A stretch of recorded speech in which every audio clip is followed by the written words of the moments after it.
जिस समय मैंने तुमसे मनी मांगा था, अगर उस समय दे दिया होता तो बड़ा उपकार होता। भाई भी नहीं मरता, हम पर कलंक भी नहीं लगता, अब तुम्हें इस समस्या का सामना करना भी नहीं पड़ता। और इसके पहले वो अपनी बेटी की सगाई माने तय तमन्ना तरह से अक्रूर, कृतवर्मा और सद्धनवा से ही कर दिए थे। तीनों आदमी से बातचीत हो गई थी, शादी तो किसी एक से ही होती, लेकिन तीनों को देखा देखी हुआ था, अक्रूर जी, कृतवर्मा और सद्धनवा। अब किसी से शादी तय करके अगर दूसरे से की जाए तो ये बात तो थोड़ी देर के लिए लगती है, देखना है ठीक है, लेकिन तय करके सब कुछ हो करके किसी से कीजिए तो लड़के वालों को तो थोड़ा लगेगा ही। उन तीनों को गुस्सा लगा कि हमसे सगाई करके कृष्ण से ब्याह दिया।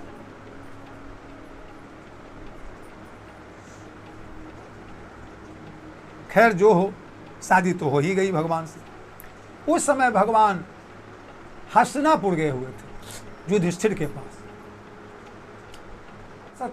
सद्धनवा, कृतवर्मा, अक्रूर ने सोचा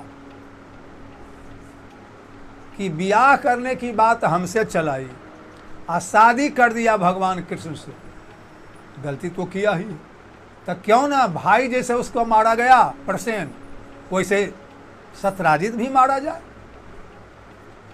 मणि के लिए मारा शेर और जामवन, हम बेटी के लिए मार दें हम उसको। मणि के लिए भाई मराया, अब बेटी के लिए सत्यराजित भी मारा जाए। लेकिन अक्रूर और कृतवर्मा ने मारने की सलाह दी, लेकिन स्वयं मारने के लिए तैयार नहीं हुए, होशियार थे। उन्होंने सद्धनवा को उस्काया। सद्धनवा, शादी की बात हम लोगों से की थी, भगवान कृष्ण से शादी कर दी, उसे तुम सोते हुए में मार दो। जहां भाई चला गया परसेन, वहीं भी चला जाए। वादा करके मुकर गया। सद्धनवा को लगा कि बात अच्छी तरह ये अच्छी है, बात अच्छी है, लेकिन मारेगा कौन? वो दोनों मारने के लिए क्यों नहीं जा रहे हैं? तुमको क्यों उकसा रहे हैं? सद्धनवा की बुद्धि अच्छी नहीं थी। आखिर हमको जो सलाह आप दे रहे हैं तो स्वयं खुद मारने के लिए क्यों नहीं जाते हैं? आपको कृष्ण से डर है, हमको डर नहीं है, लेकिन इसकी मौत इसके माथे पर सवार थी, यह तैयार हो गया। जैसे राजा पौंड्रक करुष देश का तैयार हो गया, लोगों ने बहका दिया, अब बहक गया तो सदा सदा के लिए सो गया धरती। सद्धनवा भी सोने जा रहा है। सत्यराजित के घर गया, रात्रि का समय था, सत्यराजित सोया हुआ था, और सोए में ही सद्धनवा ने जाकर सत्यराजित का गला एक तेज धार वाले तलवार से काट दी। सत्यराजित की मृत्यु हो गई। अब मणि उसने वहां से उठा लिया हुआ।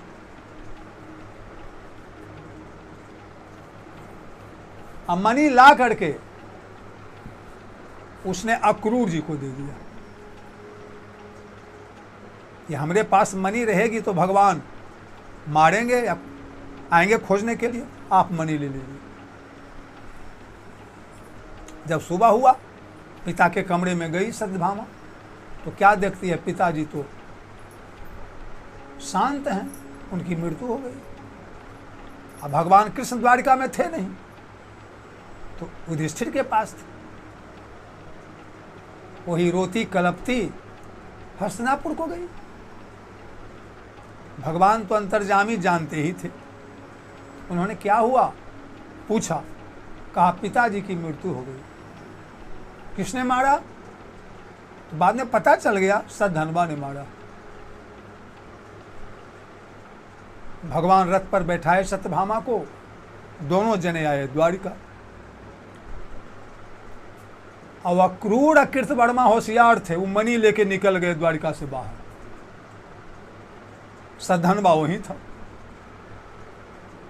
मणि तो उसने अक्रूर जी को दे ही दी थी।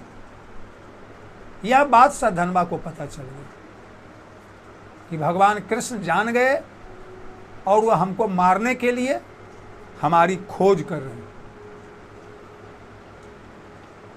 सद्धनवा के पास एक रथ था और रथ के घोड़े 400 कोस तक लगातार जा सकते थे, 400 कोस तक। उसके बाद वो घोड़ा नहीं जा सकता था।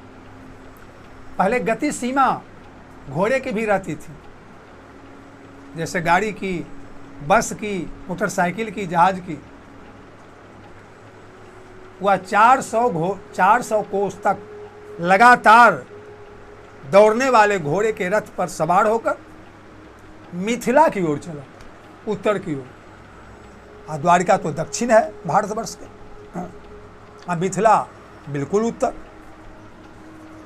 वह भागा।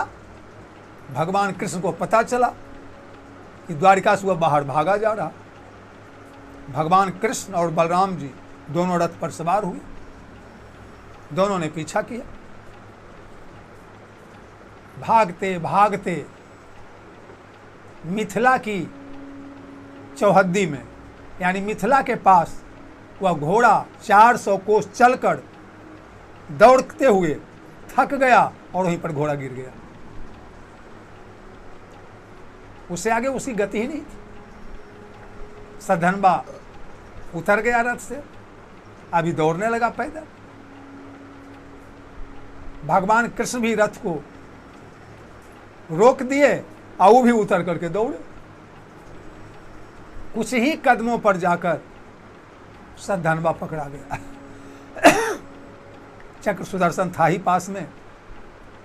चक्र सुदर्शन से उसका सर इन्होंने धड़ से अलग कर दिया। सद्धनवा की मृत्यु हो गई। मणि को टटोलने लगे, लेकिन सद्धनवा के पास मणि नहीं मिला। वह तो अक्रूर जी को दे दिया था रखने के। बलराम जी से उन्होंने कहा, भैया मणि तो मिला नहीं। वही बलराम जी सोचे, हम मिथिला आ ही गए हैं, हम मिथिला नरेश से थोड़ी बात कर ले, जरा मिलने, तुम चले जाओ। भगवान द्वारिका चले आए और बलराम भैया मिथिला नरेश राजा जनक से मिलने के लिए